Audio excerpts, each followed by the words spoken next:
Assalamualaikum warahmatullahi wabarakatuh. Alhamdulillah wassalatu wassalamu ala Rasulillah.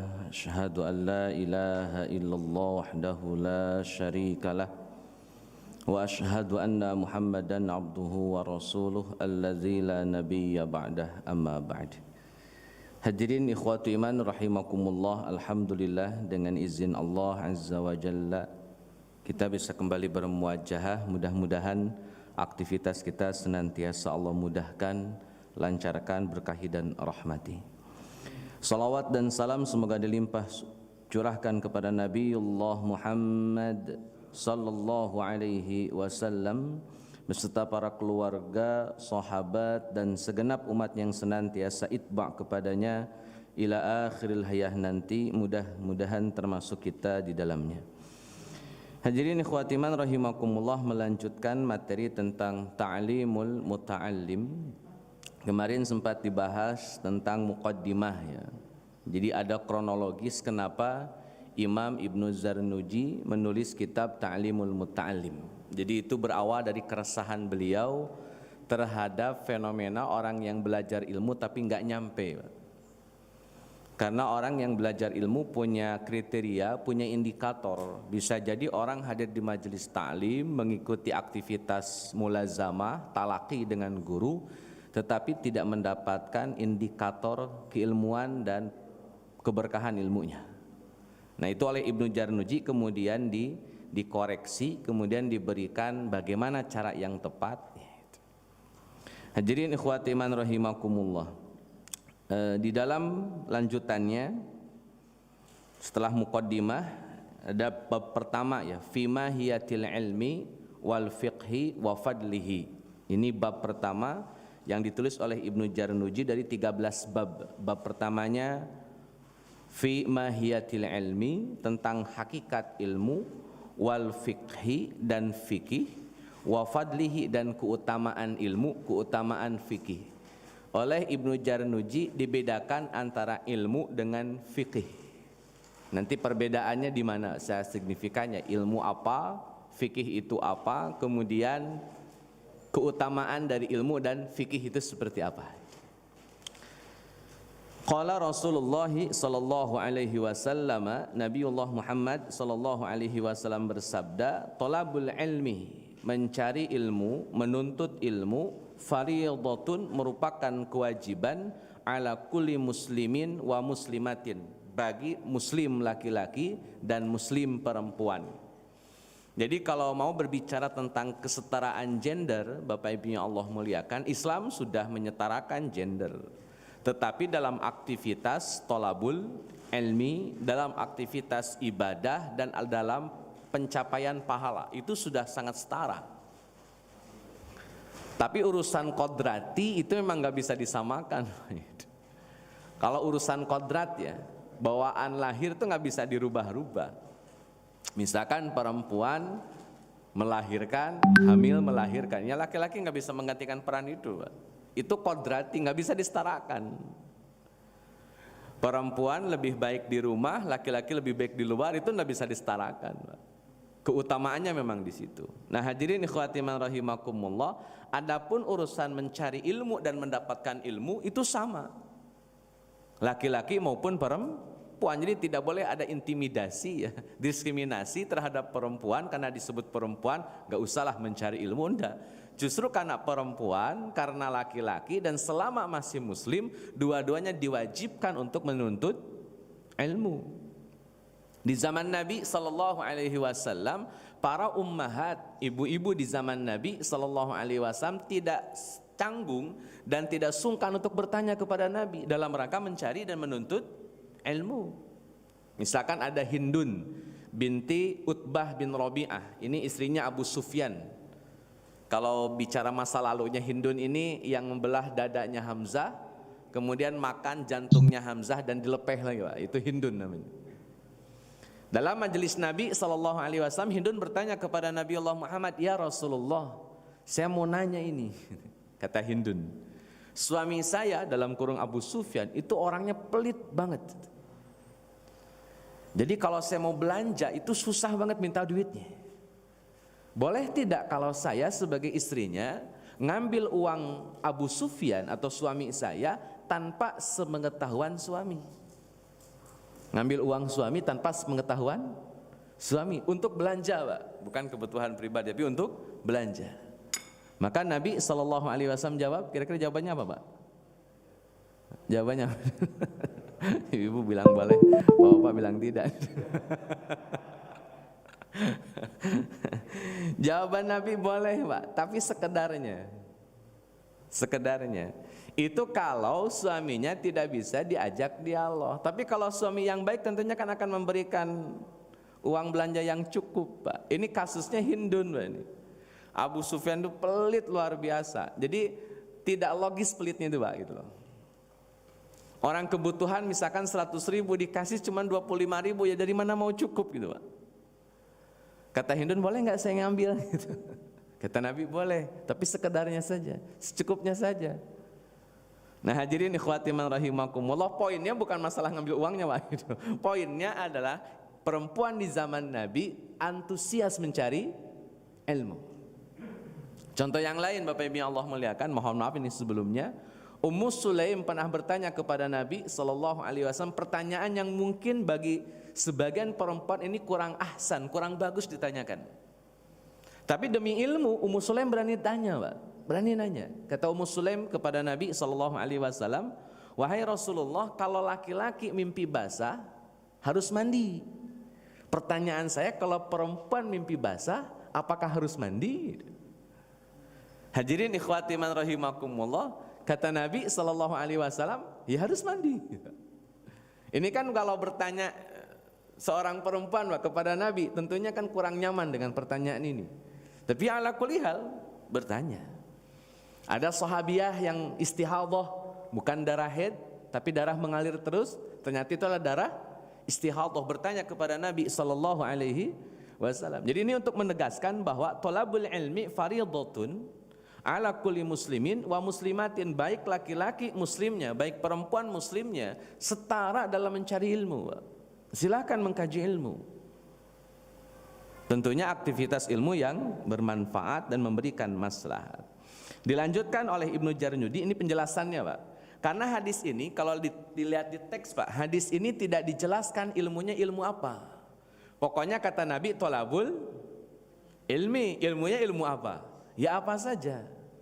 Temanya tentang apa? Ya tentang apa saja. Pokoknya judulnya adalah ilmu.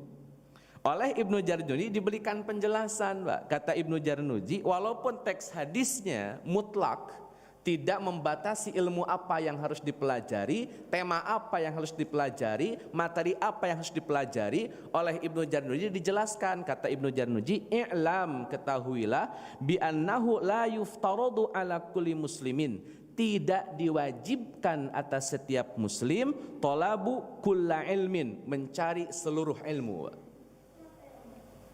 Saya tegaskan ini, tidak ada kewajiban bagi seorang muslim ataupun muslimah untuk mencari seluruh ilmu atau menguasai seluruh ilmu, Pak. Enggak wajib.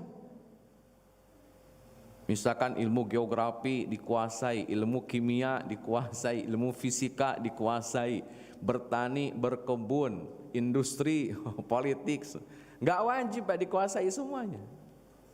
Dan ketika tidak diwajibkan, Ibnu Jarnudi juga paham, Pak, tidak mungkin ada orang yang bisa menguasai seluruh ilmu, Pak. Tidak mungkin.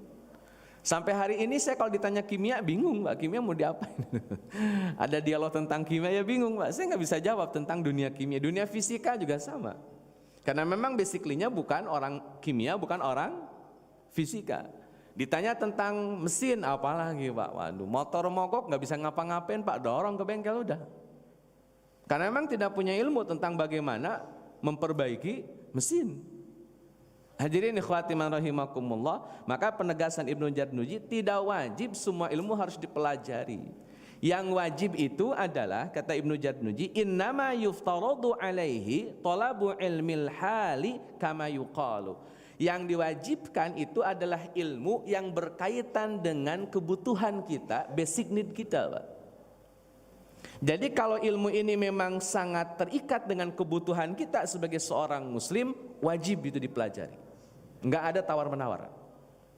Wajib, Pak. Contoh misalkan, setiap muslim harus sholat atau tidak, Pak? Setiap muslim harus sholat enggak, Pak? Atau boleh enggak sholat? Karena tidak ada dalam Al-Quran katanya perintah sholat 5 waktu. Boleh sholat, harus sholat atau tidak sholat, Pak? Harus sholat, maka ilmu tentang sholat wajib dipelajari, Pak. Enggak boleh tidak, enggak ada tawar-menawar tentang ilmu tentang sholat, harus dipelajari. Kenapa? Karena itu kebutuhan, Pak. Itu berkaitan dengan keadaan kita sekarang, di mana kita sebagai muslim wajib melaksanakan ibadah sholat. Maka kita harus tahu ilmu tentang sholat. Mi'ah fil mi'ah, 100%, Pak. Hadirin ikhwati man rahimakumullah, sebentar lagi, Pak, kurang dari 100 hari kita masuk bulan Ramadan. Hadirin ikhwati man rahimakumullah, ketika masuk bulan Ramadan, maka poin penting bagi kita semua adalah tahu tidak ilmu tentang bulan Ramadan, termasuk dengan aktivitas puasanya. Jadi ilmu tentang puasa Ramadan, ilmu tentang sholat, ilmu tentang zakat, itu tidak ada tawar-menawar, harus dipelajari, wajib hukumnya. Kenapa? Karena itu kebutuhan kita sebagai muslim. Maka kata nanti penjelasan di bawahnya, wa afdalul ilmi alal hali, seutama-utama ilmu adalah berkaitan dengan ilmu hal, ilmu yang keadaan sekarang dibutuhkan, Pak. Wa afdalul amal hifdul hal, dan sebaik-baik amal adalah menjaga ilmu yang kemudian menjadi kebutuhan kita hari ini. Menjaga ilmu tentang sholat itu sebaik-baik amal, Pak. Menjaga ilmu tentang zakat, menjaga ilmu tentang sodakoh, menjaga ilmu tentang haji, itu bagian yang kemudian perlu dijaga. Saya kali isi penjelasan sedikit, Bapak Ibu yang Allah muliakan. Nabi SAW mengajarkan tentang aktivitas salat kepada kita dengan kalimat sallu kama ra'aitumuni usolli. Dari hadis ini, dua ulama kenamaan, Pak, di Arab Saudi bikin buku, bikin kitab, namanya Kitab Sifat Salat Nabi. Bagaimana sifat salat Nabi sallallahu alaihi wasallam. Ada Syekh Albani, ada Syekh Utsaimin. Dua-duanya bikin kitab dengan judul yang sama. Sifat salat Nabi sallallahu alaihi wasallam. Hadirin ikhwati man rahimakumullah, saya ingin gambarkan makna hadis ini dulu sederhana, Pak. Sallu kama ra'aitumuni usolli. Salatlah kalian sebagaimana kalian melihat aku salat. Saya ulang, Pak. Salatlah kalian. Ini perintah Nabi kepada para sahabat, sebagaimana kalian dalam kurung adalah sahabat melihat aku salat, dalam kurung Nabi Muhammad sallallahu alaihi wasallam. Pertanyaan saya, Pak, kalau Nabi sedang salat, sahabat ngapain? Lihatnya sambil salat atau lihat saja? Sahabatnya ngeliatin sambil duduk nongkrong atau sambil ikutan sholat bareng Nabi? Ikut bareng sholat dengan Nabi. Pertanyaan saya, Pak, mata para sahabat fokusnya kemana saat itu? Kan kita dianjurkan mengarahkan pandangan ke arah tempat sujud. Itu kan sekarang kita tahu. Pertanyaan saya, ketika Nabi dan sahabat sholat, kemudian Nabi bilang sallu kama ra'aitumuni usolli, salatlah kalian sebagaimana kalian melihat aku salat. Pertanyaannya, sahabat ketika Nabi salat ngapain? Jawabannya ikutan salat. Berarti ketika sahabat ikutan salat dan imamnya adalah Nabi sallallahu alaihi wasallam, sekaligus itu adalah momen belajarnya sahabat tentang salat Nabi sallallahu alaihi wasallam, maka pandangan sahabat kemana? Ke Nabi, fokus. Jadi semua mata sahabat fokusnya ke Nabi sallallahu alaihi wasallam. Pertanyaannya, Pak, apakah seluruh pandangan sahabat ketika melihat Nabi salat kesimpulannya sama? Apakah ketika sahabat melihat Nabi salat kesimpulan mata-mata sahabat sama? Kenapa tidak, Pak?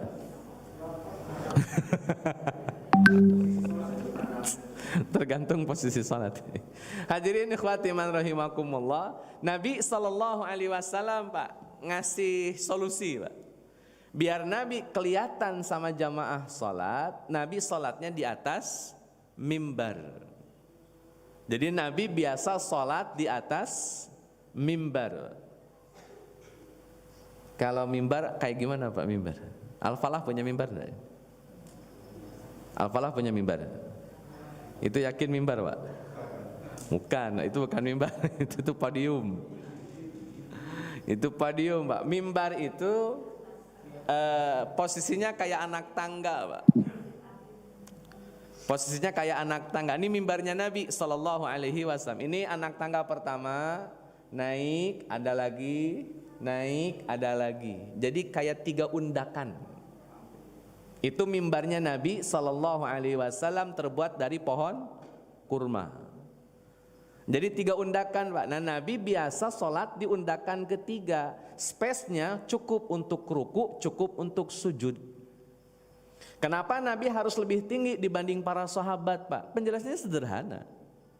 Supaya para sahabat bisa lihat Nabi Sallallahu Alaihi Wasallam dengan lebih jelas. Karena kalau antara Nabi dengan sahabat sejajar sholatnya, rata di atas tanah, akan banyak kesulitan yang dialami sahabat bagaimana menganalisa cara Nabi sholat. Maka Nabi posisinya lebih tinggi dibanding sahabat. Biar gampang diidentifikasi, oh duduk Nabi begini, oh tasyahud Nabi begitu, oh sedekap Nabi begini. Yang tahu rata-rata samping kanan samping kiri Pak. Karena yang di belakang persis nggak kelihatan. Kalau duduk baru Nabi kelihatan. Tawaruknya, iftirosnya itu ketahuan sama para sahabat. Ketika Nabi sholat bersama para sahabat. Pertanyaan lebih lanjutnya, Ustadz, kenapa Nabi Allah Muhammad mengajarkan sholat seperti itu? Kenapa Nabi Allah Muhammad tidak buat papan tulis, kumpulin sahabat, terus Nabi menjelaskan secara teori, sahabat, sholat itu gerakannya begini, 1, 2, 3. Kenapa tidak menggunakan metode itu Pak? Hadirin ikhwati man rahimakumullah, karena metode yang Nabi dapatkan dari Jibril persis seperti Nabi mengajarkan kepada para sahabat. Sama persis mi'ah fil mi'ah. Jadi pengajaran Jibril kepada Nabi pun demikian pengajaran Nabi kepada sahabat. Ini sanad ilmunya begitu.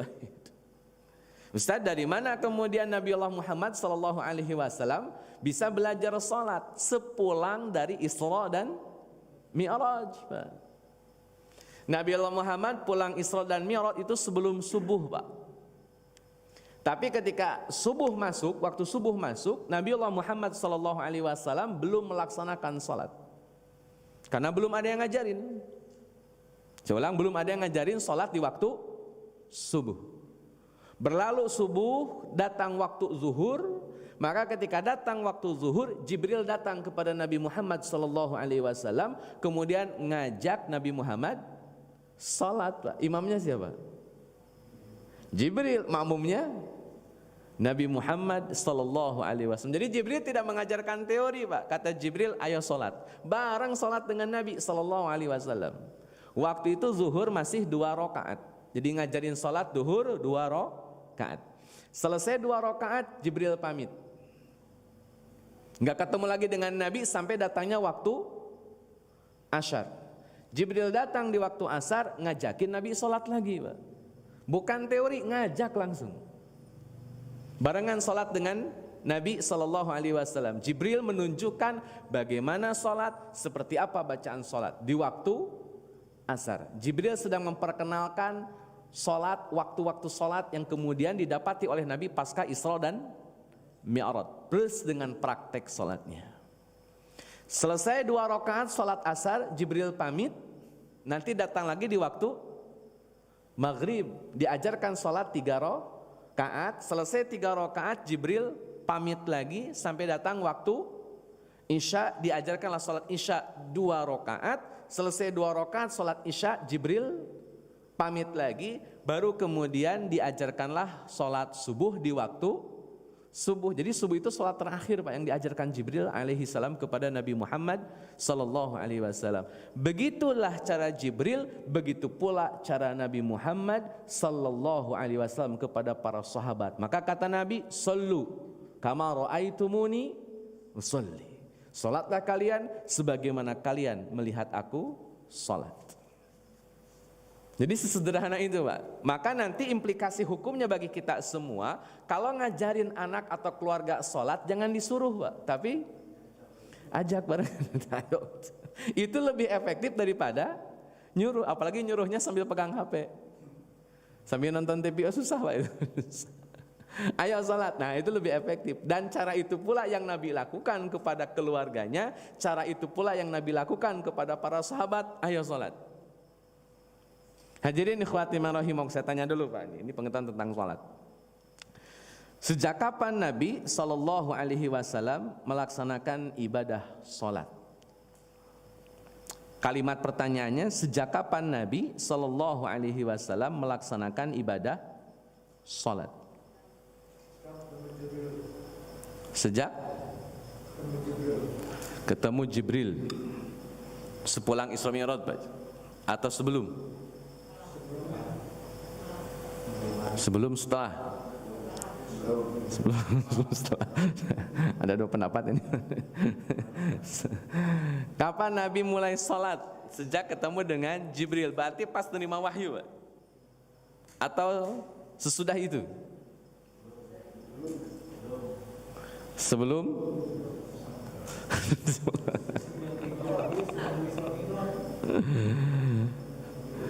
Praktek salat Nabi SAW itu sudah dimulai, Pak. Terutamalah kita bicara setelah kenabian, itu setelah mendapatkan wahyu pertama itu sudah dimulai salat. Jadi wahyu pertama yang Nabi SAW dapatkan surat Al-Alaq, selang beberapa lama turun surat Al-Muzammil. Di surat Al-Muzammil adalah perintah salat malam untuk Nabi Muhammad SAW, dan dalam penjelasan tafsirnya selama 12 bulan hukum salat malam adalah wajib bagi Nabi dan juga bagi para sahabat. Enggak ada sunnah-sunnahnya, Pak. Hukumnya wajib selama 12 bulan. Itu ditegaskan dalam kalimat Ya ayyuhal muzammil qumil laila illa qalila nisfahu awil qus minhu qalila aw zid alaihi warattilil qur'ana tartila. Al-ayah. Itu ayat menjelaskan tentang wajibnya salat malam. Dan selama 12 bulan hukumnya wajib. Setelah 12 bulan berlalu, para sahabat kakinya bengkak dan pecah-pecah telapak kakinya karena melelahkan dan cukup membuat kondisi fisik sahabat ngedrop. Maka berubahlah keputusan hukumnya. Bagi para sahabat hukumnya sunnah, dan itu berlaku bagi seluruh umat Nabi Muhammad SAW.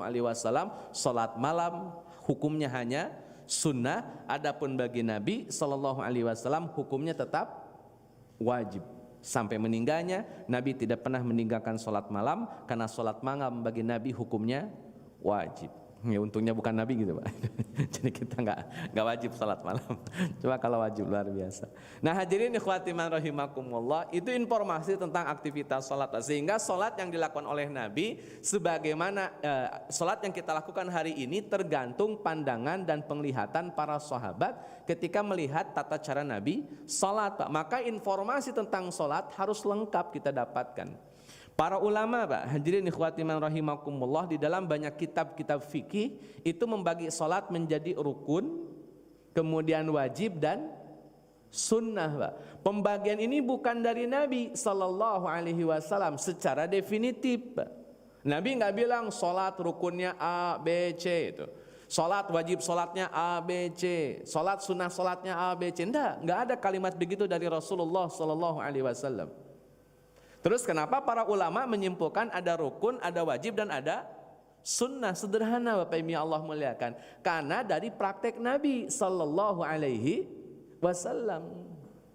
Bagaimana cara memahaminya, Ustaz? Kok bisa Nabi tidak menyampaikan tapi mempraktekkan dan disimpulkan oleh para ulama, Pak? Saya ulang, Nabi tidak menyampaikan, Nabi hanya mempraktekkan, disimpulkan oleh para ulama. Sama seperti hanya tentang tauhid dibagi 3, asma wa sifat ada 20, itu tidak pernah ada definitif dari Nabi SAW. Tidak ada, pernah ada. Tapi itu kesimpulan para ulama dari penjelasan Nabi sallallahu alaihi wasallam. Contoh Bapak Ibu Allah muliakan. Tuma'ninah itu rukun atau bukan? Tuma'ninah, tenang, enjoy, santai, itu rukun atau bukan? Rukun. Baca Fatihah rukun atau bukan? Qiyam rukun atau bukan? Qiyam itu berdiri.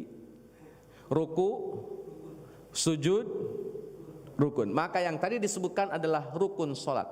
Kenapa kita tahu itu adalah rukun solat? Hadirin ikhwati man rahimakumullah, kata Nabi sallallahu alaihi wasallam, Pak, man adrakar ruku' faqad adrakar raq'ah. Siapa yang mendapati ruku'nya imam, maka dia mendapatkan satu rakaat. Ruku' adalah rukun yang tidak boleh tertinggal dalam satu rakaat. Itu limitnya. Limitnya ada di ruku. Sehingga kalau orang sholat kehilangan ruku, maka sholat tersebut di rakaat tersebut tidak disebut rakaat. Kalau kehilangan ruku, berarti ini masuk kategori rukun, karena kalau kehilangan harus ditambah satu rakaat. Kalau bukan rukun nggak mungkin begitu Pak kesimpulannya. Contoh yang lain Bapak Ibu Allah muliakan. Ada sahabat sholat di samping Nabi Sallallahu Alaihi Wasallam. Selesai sholat kemudian ngajak salaman. Kata Nabi, irji fasolli fa innaka lam tusolli. Ente balik lagi, ente sholat lagi karena ente belum sholat. Hanya sahabat ini sholat yang kedua kalinya Pak. Udah 2 kali dia sholat. Selesai yang kedua kalinya dia sholat, salaman lagi dengan Nabi Sallallahu Alaihi Wasallam. Setelah salaman kata Nabi, irji fasolli fa innaka lam tusolli. Ente sholat lagi karena ente belum sholat. Sudah 3 kali sholat. Sudah 3 kali sholat dan masih disuruh ulang oleh Nabi Sallallahu Alaihi Wasallam. Selesai sholat yang ketiga kalinya, sahabat ini salaman lagi dan kembali Nabi menyampaikan, Pak, kata Nabi, irji fasolli fa innaka lam tusolli. Sudah 3 kali sholat Pak, sahabat capek juga Pak. Kata sahabat Rasul, maaf ini, kalau memang sholat saya salah, tolong sampaikan kepada saya salahnya di mana, kurangnya di mana, kelirunya di mana. Karena kalau nyuruh saya sholat saya memang begini-begini aja, nggak akan berubah. Jadi tolong jelaskan salahnya di mana.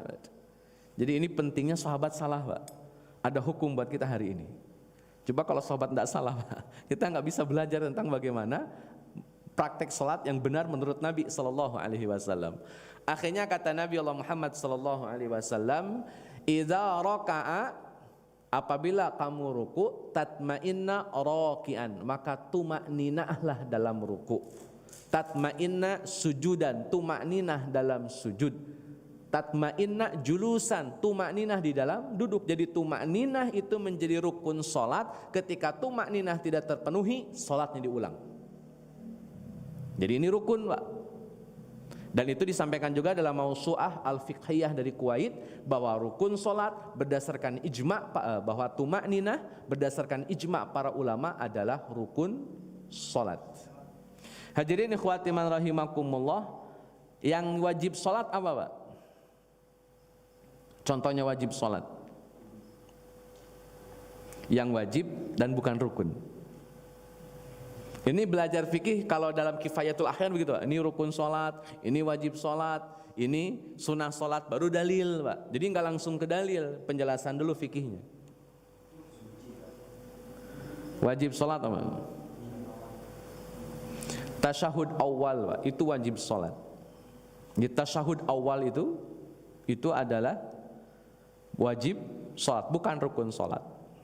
Contoh Pak, imam sholat isya nanti misalkan, terus rakaat kedua lupa, jamaah ngingetin subhanallah, imamnya nggak mudeng sampai posisinya sudah berdiri tegak Pak, sudah posisi intiqal, sudah qiyam tegak, sedekap lagi, sempurna sudah posisi berdirinya, maka berlakulah hadis Nabi Sallallahu Alaihi Wasallam, idza statamma qiyamuh fala yajlis. Kalau sudah sempurna berdirinya, maka tidak boleh duduk.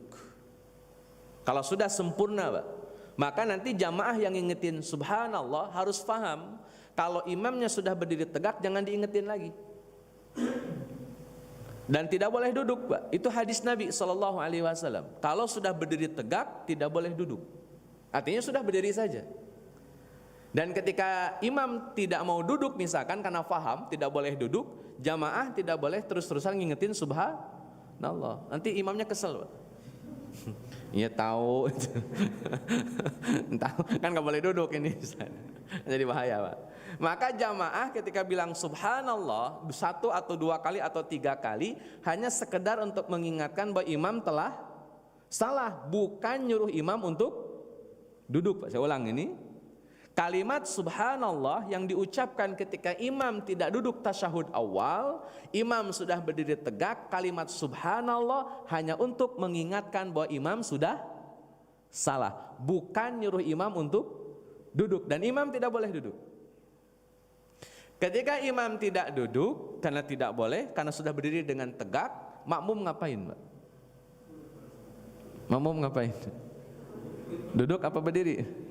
Berdiri. Maka jamaah ikutan berdiri. Pertanyaan saya, Pak, rakaat itu harus diulang tidak? Cukup dengan sujud sahwi. Maka wajib sholat tidak mengharuskan tambah rakaat, tidak membatalkan rakaat. Kalau hilang wajib sholat, cukup sujud sahwi, selesai. Itu wajib sholat namanya, Pak. Dan Nabi SAW pernah mempraktekkan sujud sahwi beberapa kali. Dalam lintasan sejarah ada beberapa kali Nabi SAW melaksanakan sujud sahwi. Itu wajib sholat. Jadi tidak harus diganti rokaatnya, tidak harus ditambah rokaatnya, cukup sujud sahwi. Itu wajib sholat, Pak. Dan itu praktek yang kemudian sudah diajarkan oleh para ulama, para sahabat zaman dahulu. Oleh para ulama diklasifikasikan biar apa? Biar mudah dipahami, Pak. Jadi nggak langsung dalil-dalil tanpa ada penjelasan lebih detail dari para ulama. Dan itu berbahaya, Pak. Karena khawatirnya orang menganggap semua sholat dari mulai takbir sampai salam seluruhnya adalah rukun. Itu bahaya. Karena tidak semua gerakan sholat dan aktivitas sholat itu masuk kategori rukun, Pak. Sama sekali tidak begitu. Maka perlu ada pendekatan ilmu fiqih di dalamnya. Contoh yang lain, Bapak Ibu yang Allah muliakan, sunnah sholat saja sekarang. Yang masuk sunnah sholat apa? Oh, yang masuk kategori sunnah sholat, sidekap, terus, Pak, iftitah, baca surat sesudah Fatihah, itu semuanya sunnah sholat. Masalah sidekap ini sunnah sholat, Pak. Makanya ada pendapat fikih yang menyebutkan tidak mesti sedekap. Itu pendapat Imam Malik rahimahullahu ta'ala. Kenapa kok jadi tidak sedekap? Karena kata Imam Malik tidak ada hadis sahih yang menegaskan bagaimana tata cara Nabi sedekap. Semua hadis tentang sedekap dhaif kata Imam Malik, maka beliau tidak sedekap. Ditambah lagi kata Imam Malik, seluruh penduduk Ahlul Madinah, karena Imam Malik tinggal di Madinah, di penduduk kota Madinah rata-rata orang tidak sedekap. Karena Imam Malik di antara ulama madhab yang menjadikan setelah ijma, menjadikan setelah qaul sahabat, yang kelimanya adalah amalan ahlil Madinah sebagai referensi istinbat hukumnya. Dan Ahlul Madinah tidak sedekap saat itu. Padahal Imam Malik generasi tabi'in, Pak. Hadirin ikhwati man rahimakumullah, terus bacaan iftitah, mau Allahu akbar kabira walhamdulillahi katsira wa subhanallahi bukratan wa asila, monggo, Pak, itu sunnah. Mau baca Allahumma ba'id baini wa baina khotoyaya kama ba'adta bainal masyriqi wal maghribi, sampai Allahumma gsilni, Allahumma naqini, dan seterusnya, monggo. Atau subhanaka Allahumma wa bihamdika wa tabarakasmuka wa ta'ala jadduka wa la ilaha ghairuka, monggo. Atau kemudian mau inni wajjahtu wajhiya lilladzi fataras samawati wal ard, atau enggak pakai ini, boleh dua-duanya, Pak. Mau pakai ini mau enggak silahkan itu. Itu sudah clear masalahnya, Pak, itu. Jadi yang ada ininya itu ada hadisnya, Pak. Jangan dibilang enggak ada hadis, itu ada hadisnya. Masalah belum ketemu itu lain persoalan. Yang jelas ada hadisnya. Mau inni wajah itu atau tanpa ini, langsung wajah itu wajhiyah. Jadi itu sunnah saja. Mau ada yang monggo tidak pun tidak jadi masalah. Terus Bapak baca Fatihah, habis baca Fatihah nggak mau baca surat yang lain, sholatnya sah? Sah, Pak. Waladdallin, amin. Rakaat pertama, Pak, Allahu Akbar, sah secara hukum. Jangan disubhanallahin, Pak. Kalau tidak ada suratnya, Pak. Yang penting ada Fatihahnya itu. Tapi kalau mau nyobain ngobrol dulu, Pak. ngobrol dulu sama yang lain, Pak. Jangan sampai rame nantinya. Atau bacanya cuma satu ayat, sah secara hukum, Pak. Alif lam. Jadi ini bukan kelakar, Pak, ini hukum. Boleh baca surat selain Fatihah cuma satu ayat. Nun wal qalami wa ma yasturun. Allahu Akbar. Atau Shad. Allahu Akbar. Secara hukum boleh, Pak. Cuman ngobrol dulu lah itu. Jangan sampai dipraktekin dulu. Ini ngobrol dulu, Pak. Ini ngobrol boleh ya. Ini boleh, begini boleh. Tapi tidak dalam rangka istihza ya, tidak dalam rangka meremehkan bacaan Quran. Ini dalam penerapan hukum boleh, Pak. Dan itu tidak boleh menuai ya gelak tawa ya. Termasuk ini kaidah hukum, Pak. Kaidah hukum. Nah, hadirin ikhwati man rahimakumullah, itu sunnah salat. Maka pembagian rukun, wajib, sunnah itu bagian dari yang diwajibkan dipelajari. Kenapa? Orang salat itu tiap hari. Kalau tidak memahami hukum sholat, tidak memahami aturan sholat, bagaimana nanti dalam praktek sholatnya? Yang dikhawatirkan adalah ketika seluruh aktivitas sholat dianggap rukun sehingga mesti sama persis. Padahal tidak mesti sama persis, Pak. Ini Masya Allah, nggak mesti sama persis. Hadirin ikhwati man rahimakumullah. Jadi cara pandangnya demikian. Saya lanjutkan, Mbak. Wa yuftaradu 'alal muslim talabu ma yaqa'u lahu fi halihi. Maka wajib bagi setiap muslim mempelajari apa yang paling pas dengan keadaannya, dengan kebutuhannya, Pak. Apa yang paling pas? Mau momen Ramadan, berarti bahas Ramadan, maksimalkan ilmu tentang Ramadan. Jangan lagi ada yang nanya, Ustadz kalau gosok gigi, kalau kentut di air itu batal atau tidak?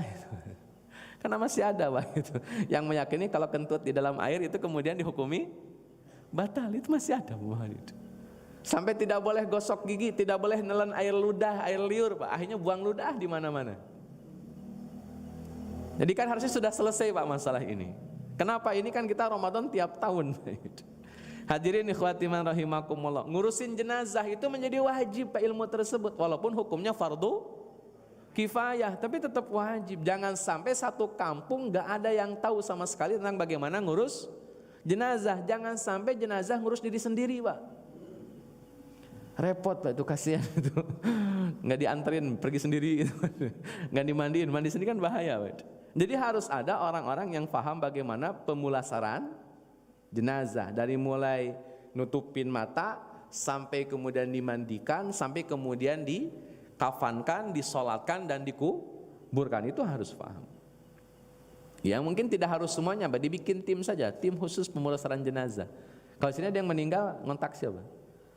DKM atau ada pihak luar? Ada yayasan. Oh ya, aman. Aman ya. Baik, hadirin ikhwati man rahimakumullah. Kalau memang mau ada tim bagus, Pak, itu. Jadi ada latihan pemulasaran jenazah ya. Dan sekaligus praktek, tapi nggak usah beneran. Maksudnya jangan mayit beneran itu. Yang lain, fi ayyi halin kana, jadi keadaan yang paling dibutuhkan. Misalkan, Pak, la budda lahu minas shalah, wajib baginya untuk salat, fayuftaradu alaihi ilmi ma yaqa'u lahu fi salatihi biqadrin ma yuaddi bihi fardhus shalah. Ketika kita mau salat, maka wajib, ini bahasanya, Pak, fayuftaradu, wajib menguasai ilmu tentang salat. Makanya Nabi SAW, Pak, dalam sebuah hadis, ada orang tiduran, ada orang sholat. Terus kata Nabi, setan masuk, terus keluar lagi, Pak, setannya. Ketika ditanya kenapa keluar lagi, kata setan takut sama yang sholat, bukan, takut sama yang tidur, Pak. Sejak saat itu banyak orang tidur di masjid. Enggak, Pak ya. Enggak. Jadi ini sahabat ada yang tiduran dan ada yang sholat. Kata setan, saya lebih takut sama yang tidur. Kenapa? Pakai ilmu tidurnya. Daripada orang yang sholat tapi sholatnya tidak pakai ilmu. Maka penting mempelajari ilmu-ilmu yang memang amalan tersebut basic need, kita sangat butuhkan. Sangat butuhkan. Pasti akan nikah, Pak. Maka ilmu tentang nikah menjadi hukum wajib. Hadirin ikhwati man rahimakumullah, saya tanya dulu, Pak. Orang belajar parenting hari ini sebelum atau sesudah nikah?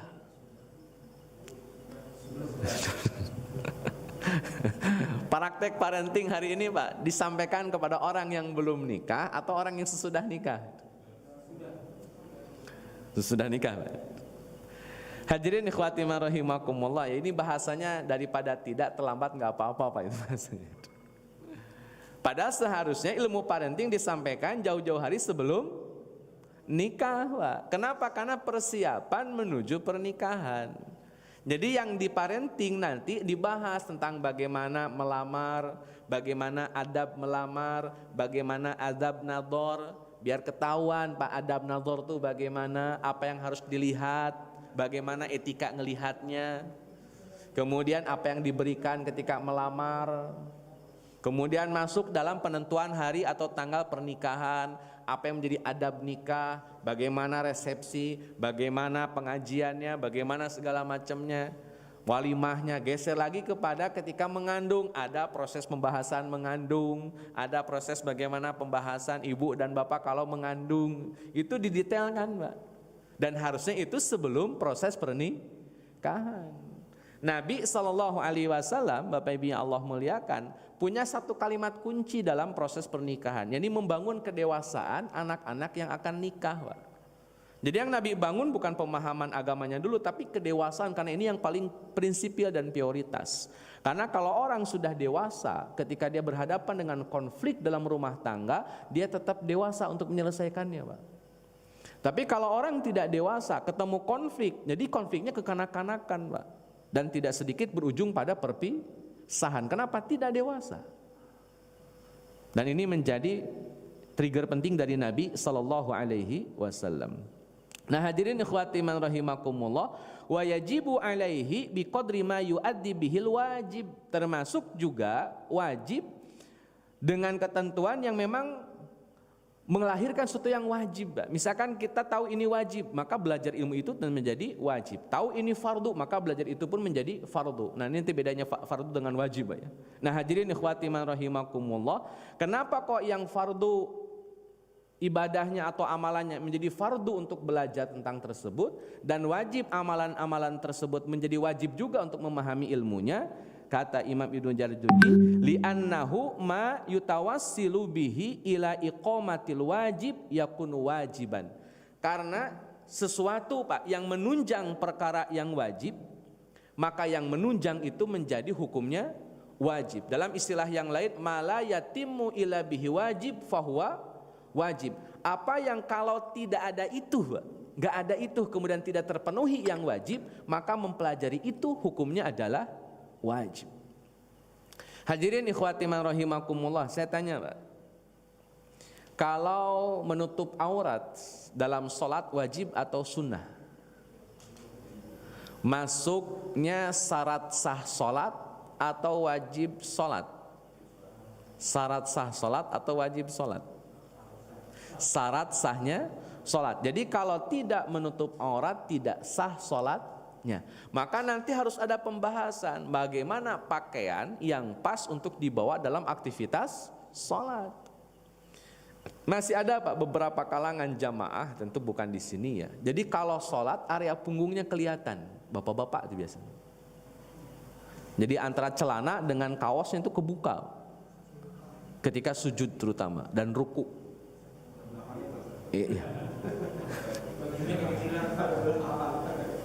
Bapak-bapak kan dia pakai kaos, mungkin kaosnya kecil atau gimana, pas ruku ketarik, Pak, celana Jauh dari si kaos, hanya kelihatan pada punggungnya. Ini kan berarti tidak menutup aurat. Itu satu, Pak. Yang kedua, ketika orang menggunakan pakaian setengah betis, itu kan ada sunnahnya, Pak.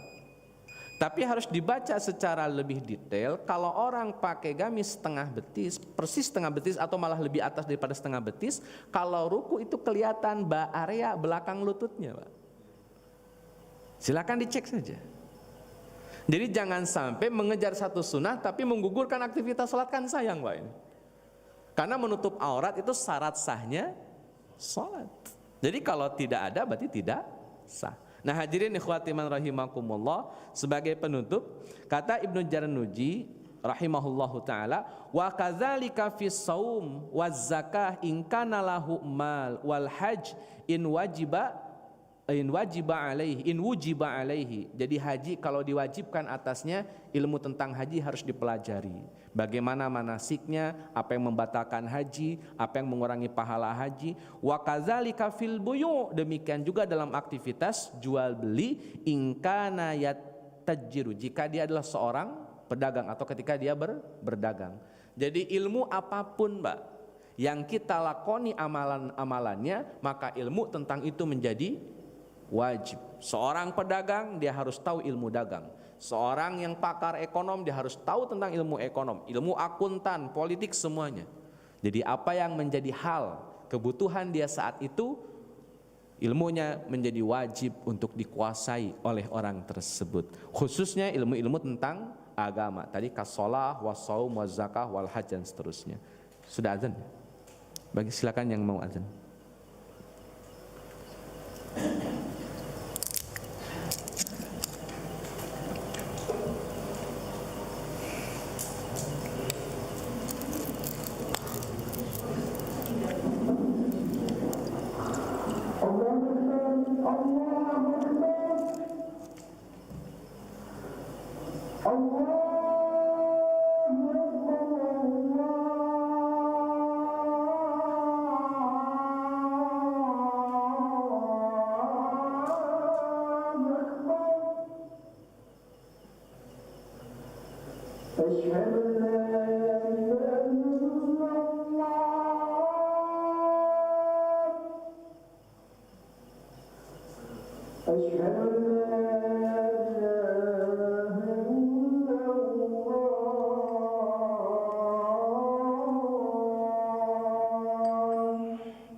Ya, dari Bapak-bapak ada yang mau bertanya? Dari ibu-ibu ada yang mau bertanya, ibu-ibu?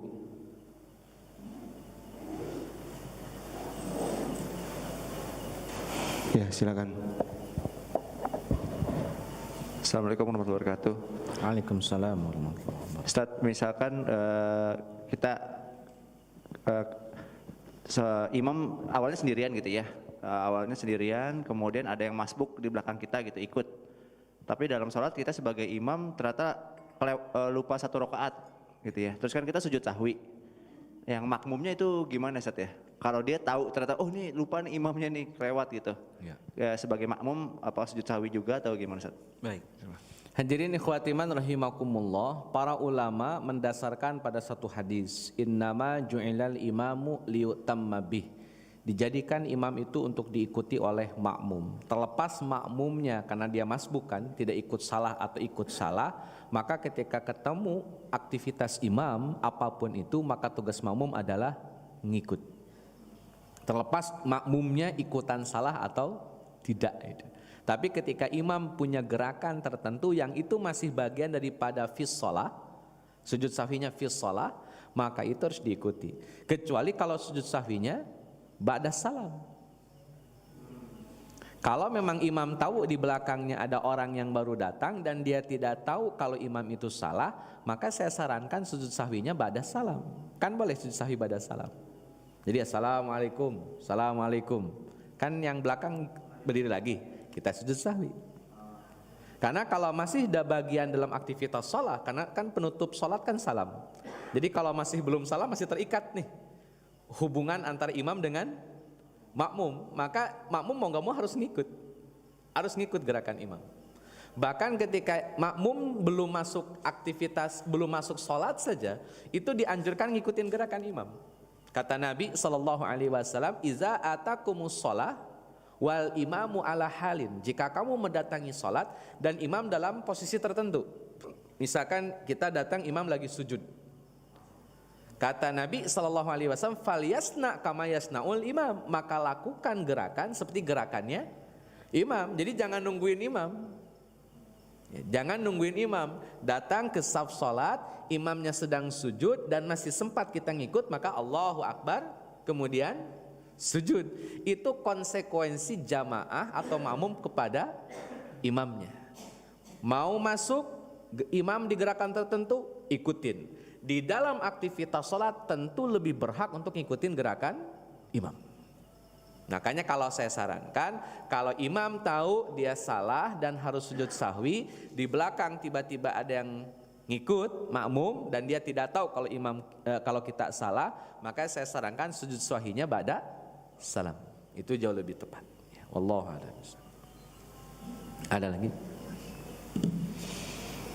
Ada lagi dari bapak-bapak, waktunya masih jauh. Silakan yang mau bertanya, tafadhol. Di luar tema juga boleh. Saya mau bertanya.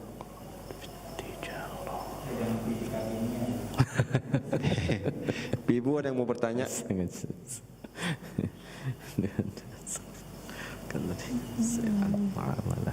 Saya tanya lagi, Tat. Tadi kan lebih baik ketika imam salah atau kurang, sujud sahwinya itu setelah sholat, Tat, ya.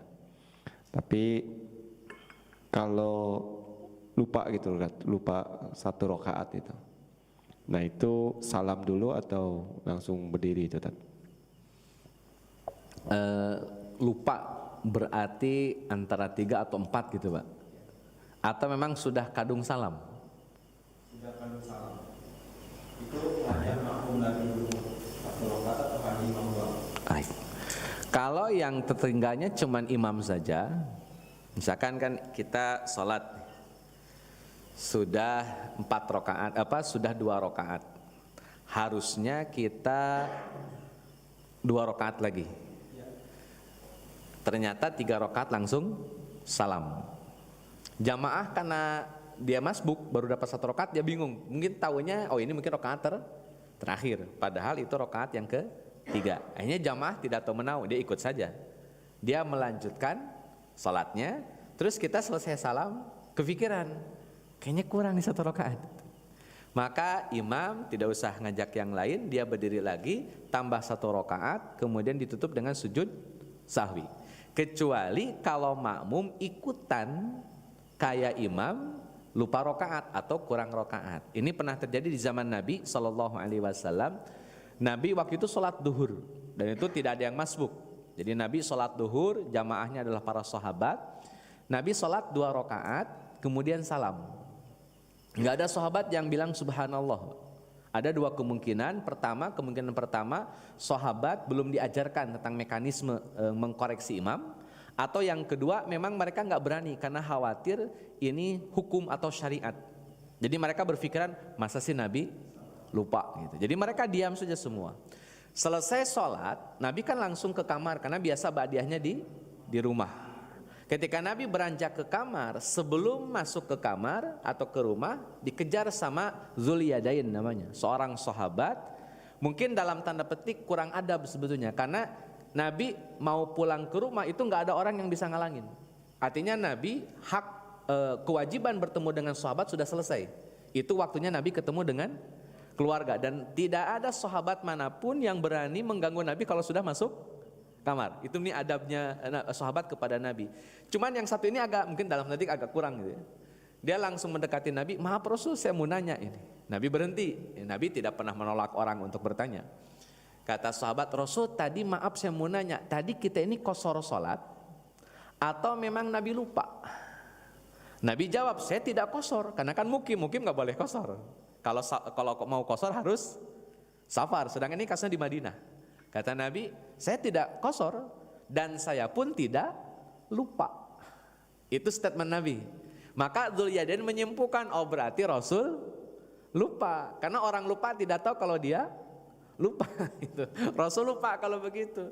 Nabi mengkonfirmasi ke sahabat. Kan ini kan baru komentar Dzuliyadain. Nabi konfirmasi ke sahabat. Kata Nabi kepada sahabat yang lain yang masih duduk di Masjid Nabawi, omongan sahabat ini benar enggak? Saya lupa.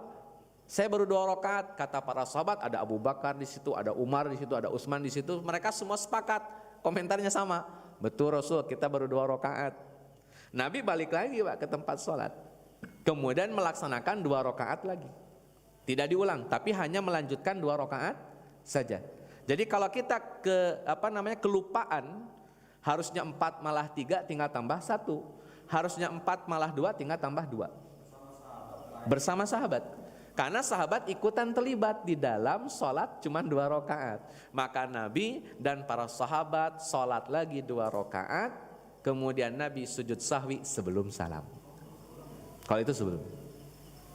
Sehingga clear kalau kemudian lupanya barengan dengan sahabat. Jadi misalnya bukan lupa bareng sahabat, imamnya lupa, sahabat atau jamaah ikutan, maka harus sholatnya bareng dengan sahabat atau dengan jamaah. Tapi kalau imam saja yang kekurangan rakaat, jamaah tidak karena dia masbuk, ya kita saja sendirian tanpa ngajak jamaah yang lain. Jadi tergantung siapa nih yang terlibat di dalam kesalahan. Kalau imam dan makmum ikut terlibat, barengan berarti semuanya itu. Kalau makmum kan terlibat, ya karena dia jadi imam kan.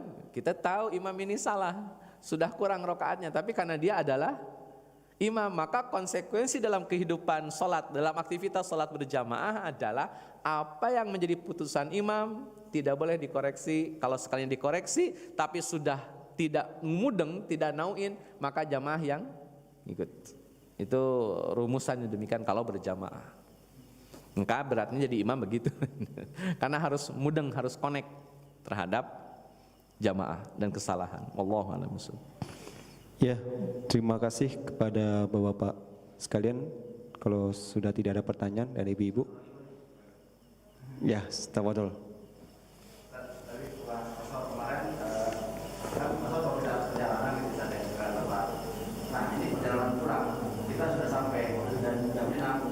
Jadi kemarin ada diskusi, ini kosong juga nggak?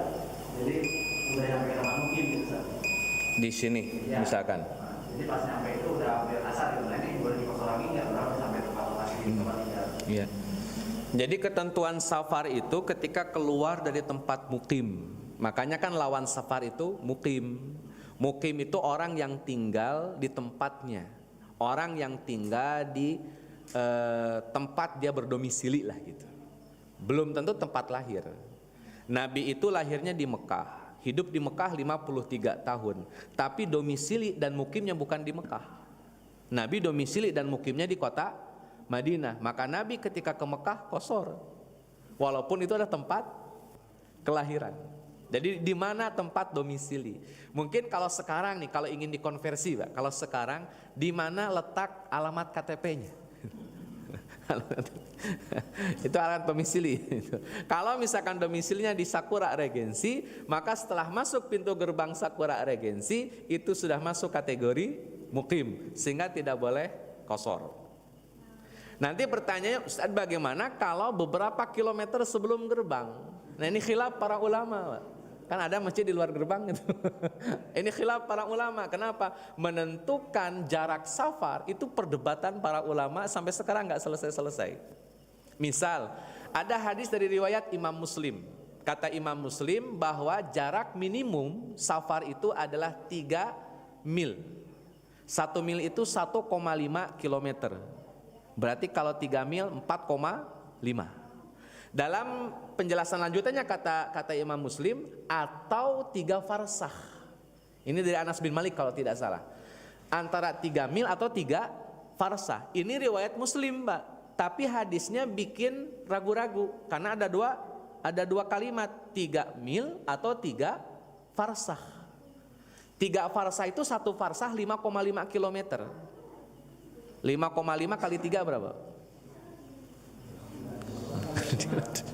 Nah, 16,5. Kan dari 5,5 kilometer, kalau 1 mil kan 1,5, 1,5 kali 3 4,5 kilometer atau 16,5 kilometer. Ini kan jauh ukurannya. Maka hadis ini dihukumi mudhorib karena dia goncang antara 4,5 atau 16,5. Hadis ini tidak masuk kategori sahih. Yang kedua, Pak, ada riwayat Imam Abu Daud. Riwayat Imam Abu Daud, minimum safar itu 4 barid. Ini kan nilai satuannya di sana ya, di Madinah. 4 barid. 1 barid 4 farsah. 1 farsah 5,5. Coba hitung, Pak, hitung. 4 barid, 1 barid sama dengan 4 farsah. Berarti berapa farsah dulu, Pak? 4 kali 4, 16 farsah. 1 farsah 5,5 kilometer. 5,5 kali 16 berapa kilometer? 80 sekian. Itu yang nanti diambil oleh Imam Syafi'i. Minimum safar itu 80 kilo atau 83 kilo. Itu diambil oleh Imam Syafi'i. Itu dari 4 barid hadis itu, dari riwayat Abu Daud. Tapi hadis ini juga dhaif. Satu. Hadis yang lain yang sahih, Pak. Nabi mau pergi ke Mekah untuk haji. Zulhulaifah, waktu itu namanya Zulhulaifah, sekarang namanya Bi'run Ali sekarang namanya. Dulu namanya Zulhulaifah. Dari kota Madinah dalam kurung Masjid Nabawi ke Zulhulaifah itu kira-kira ada 11-an kilometer. Nanti cek aja, Pak, pakai Google Map. Masjid Nabawi, Bir Ali itu berapa kilometer? Nabi ketika dari Madinah, tapi kan tujuannya Mekah, Pak, nih, tujuannya Mekah. Nabi keluar untuk menuju Mekah dari tempat mukimnya Madinah, baru sampai di Zulhulaifah yang jaraknya belasan kilometer saja, itu sudah qasar. Tapi tujuannya memang Mekah, cuman sampai di Zulhulaifah sudah qasar. Dan itu menjadi mikot makani kan sekarang. Nanti kalau orang mau umroh di situ sudah qasar Nabi. Padahal baru beberapa belas kilometer. Kita mau ke Bandung, Mbak. 11 kilometer ada masjid. Kalau pakai hadis itu, Pak. Kalau pakai hadis itu. Maka kembali kepada pendapat para ulama yang umum, kata para ulama, batasan minimum safar memang tidak ada. Yang jelas safar itu kalau keluar dari tempat mukim. Itu penjelasan para ulama akhirnya, Pak. Karena memang riwayatnya semuanya problematis. Imam Syafi'i kalau dipatwakan demikian, ini bahaya bagi jamaah. Nggak ada ukuran safar, bahaya ini, nanti orang bisa kemudian main safar-safaran, Pak, itu. Maka Imam Syafi'i memutuskan Pak mengambil hadis dhaif sekalipun, kata Imam Syafi'i batas minimum safar 80 km, ketuk palu selesai. Itu untuk menjaga supaya tidak ada tasahul namanya Pak. Tasahul itu menganggap remeh urusan safar. Jadi Imam Syafi'i lebih cenderung mengambil yang 83 walaupun hadisnya dhaif riwayat Abu Daud, tetapi itu jauh lebih safety supaya tidak terkesan tasahul. Walaupun ada hadis yang tanya 11 km, 3 mil, 3 farsa. Itu kalau mau diambil 3 mil 5,5 km dari sini kemana itu? Pintu gerbang Villa Nusa Indah 2 ada. Pindah ke Baitur Rahman Blok U sudah sholat qashar. Jadi bisa ini. Tapi pendapat itu ada Pak di kalangan para ulama. Cuman Imam Syafi'i melihat fenomena, wah kalau digampangin beliau begini ini bahaya bagi umat. Maka Imam Syafi'i bikin panduan berupa angka 80 km. Itu pendapat Imam Syafi'i. Kalau Imam Malik bukan pada jarak Pak. Imam Malik lebih kepada tingkat masyaqqah. Masyaqqah itu beban ketika orang safar. Bapak Ibu bayangkan safarnya Nabi nggak pakai mobil Pak. Safar Nabi itu pakai unta. Kadang jalan kaki. Panas, kepanasan, hujan, kehujanan. Jadi safar itu modelnya seperti itu pasti melelahkan. Duduk, AC, makanan, bekal cukup. Kira-kira sama nggak dengan safar Nabi? Nah ini kata Imam Malik, tingkat masyaqqah dalam safar yang menentukan qashar. Dan itu tidak pakai jarak Pak. Nah, ini lebih susah lagi ngukurnya. Karena bisa jadi bagi satu orang ini sudah masyaqqah, tapi bagi orang lain ini belum masyaqqah, belum beban, belum berat. Makanya kalau saya melihat kecenderungan yang ada dari ulama-ulama fikih, lebih baik membatasi 80 kilo. Berangkat sampai pulang itu masih dihukumi safar. Berangkat, pulang masih dihukumi safar sebelum masuk daerah tempat di mana kita mukim. Nah nanti jadi khilaf para ulama, daerahnya itu di kelurahan kah? Sudah masuk kelurahan, ini kelurahan Bojongkulur. Sudah masuk kelurahan Bojongkulur, sudah nggak boleh? Atau sudah masuk kecamatan Gunung Putri sudah nggak boleh, atau masuk Bogor baru nggak boleh. Jadi ukuran itu yang kemudian yang mungkin yang wajar-wajar saja lah Pak. Saya rasa kecamatan masih bagus. Nanti masuk kecamatan masuk kategori mukim. Jangan sampai beda kecamatan dianggap safar.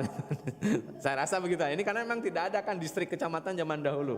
Yang jelas kembalikan kepada jarak 80 km karena mengikuti pendapat Imam Syafi'i. Saya rasa itu jauh lebih safety. Yang kedua, berangkat safar, pulang pun safar. Ketika sampai di tempat mukim, misalkan di kelurahan, masuk kelurahan Bojong atau kecamatan Bojongkulur, anggap itu sudah masuk area kita mukim. Sehingga tidak boleh ada aktivitas qashar di situ. Wallahu a'lam. Iya, terima kasih Bapak Ibu-ibu. Kalau masih banyak pertanyaan, kita terbuka dan mengajak. Alhamdulillah sudah 12 peserta yang sudah daftar untuk safar bersama Ustadz Daniel Barkah selama 3 hari 2 malam. Jadi tafadhol kepada Bapak, ya sekalian kita praktek dan menimba ilmu dari beliau bersama. Terima kasih Ustaz. Kita tutup dengan doa kafaratul majelis. Subhanakallahumma bihamdik asyhadu an la ilaha illa anta astaghfiruka wa atubu ilaik. Assalamualaikum warahmatullahi wabarakatuh.